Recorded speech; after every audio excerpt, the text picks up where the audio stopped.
As the year 2018 starts to wind down, let's look ahead to next season. Let's look at next year. And in today's episode, I'm going to tell you the 10 drivers I think you should watch out for in 2019.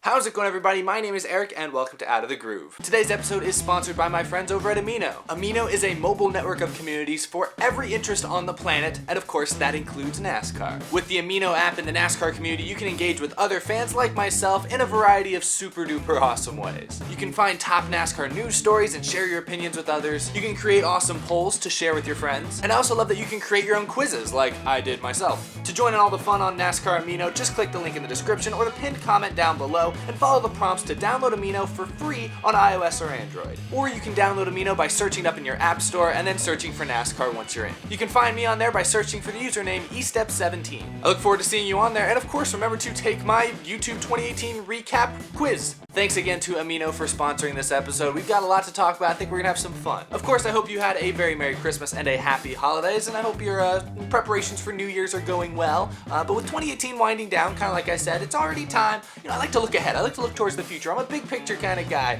I think it's now time to start looking ahead to 2019 because there's some exciting things for NASCAR and there's a lot of drivers in exciting positions next year. So that's what I want to talk about today. You guys know I like ranking things, so of course we have our top 10 list right here. Today I'm going to be giving you my top 10 drivers to watch for 2019. Number 10 on my list, I'm putting Eric Almirola. Almirola needs to prove next year that this season, 2018, wasn't a fluke. I believe that team is a championship contender for next year, but they still need to take a small step forward. 2018 was a huge year for Eric Almirola, turned his career around completely. But at the end of the day, he was a part of the best race team in NASCAR last year, and he only won one race, and it was at a restrictor plate race when his teammate ran out of fuel. The summer months were not good for that team, so they kind of had a down stretch at one point last year. They need to be more consistent, and I think they have the pieces to do that this year. But another thing to watch out for on this team is that Ford is switching to the Mustang, and we don't really know how that's going to affect their performance yet. So Eric Almirola, definitely one to watch. Number 9, I'm going to put William Byron. He was the Rookie of the Year this year, but he's still completely underachieved in my opinion. He finished 23rd in points earlier this year, but next year, for 2019, he's teaming up with Chad Knaus, one of the GOATs. Teaming up a legendary crew chief with one of the more promising up-and-coming young drivers. Also, Chevy now has had an extra year to learn the Camaros. I don't expect this team to necessarily make the playoffs. I don't think they need to make the playoffs for me to be satisfied,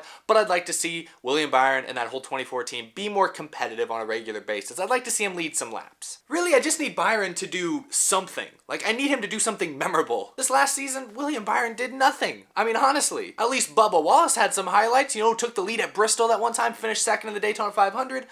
William Byron didn't do anything noteworthy this year. He just needs to, catch my attention in 2019. So that's what I'm looking out for. Number 8. In the 8th spot, I'm putting Martin Truex Jr. Thing to watch with this guy is, can he and Cole Pearn turn that 19 car around? Joe Gibbs Racing this next season has the best driver lineup around, and I'm excited to see what they can do with it. The thing I want to watch with Truex and Cole Pearn is, are they going to be better with Joe Gibbs Racing than they were at Furniture Row? Or are they going to be about the same? Or are they going to be worse than they were at Furniture Row? That's kind of what I want to watch because I don't really know. The two of them have teamed up for 16 wins the last 3 years. Now they're joining the mothership, Joe Gibbs Racing. Can they continue that type of success? I want to watch for that. Number 7, I'm going to put Matt DiBenedetto. I've talked about him a little bit recently, with the switch to the 95 car. That alone doesn't seem super remarkable. But we have to remember that 95 car is switching to Toyota for this next season, and they are aligning themselves with Joe Gibbs Racing. Kind of like the Furniture Row Racing 2.0. They've also added a new crew chief to that team, Mike Wheeler, who's coming from Denny Hamlin's 11 car to crew chief the 95 for DiBenedetto. There's a lot to be excited about if you're a fan of Matt. I want to make sure people have reasonable expectations. Even though the 95 is aligned with Gibbs the way Furniture Row used to be,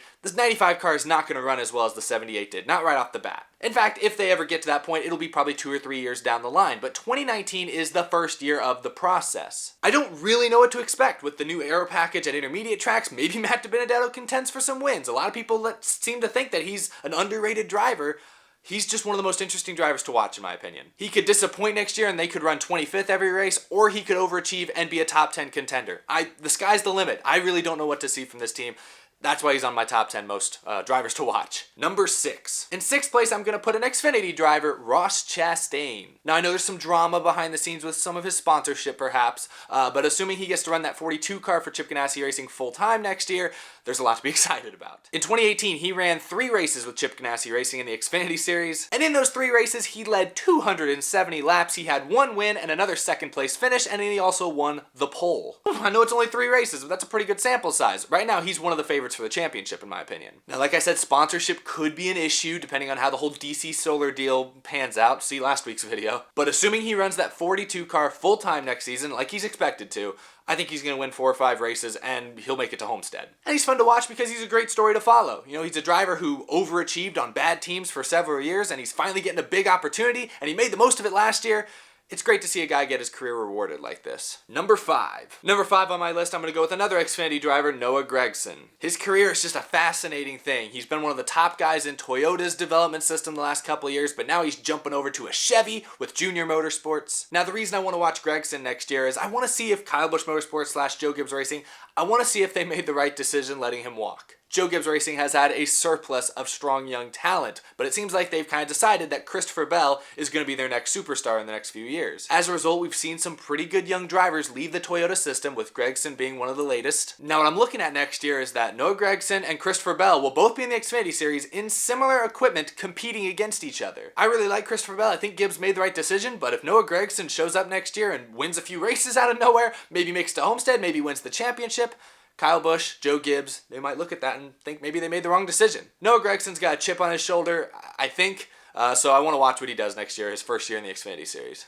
Number 4. Number 4, I'm going to put Daniel Suarez. Now, we still don't know for sure what car he's going to be in next year. All signs say he's going to go to that 41 car for SHR, but we still don't know. It sounds like we're not going to get an announcement until mid to late January. That alone is something pretty big to watch for, but assuming he gets that ride, which I think he will, most people seem to think he will, I'm curious to see next year if changing teams improves his performance. He underwhelmed at JGR the last couple years, but he never really got the best support, but now he's switching to another great team.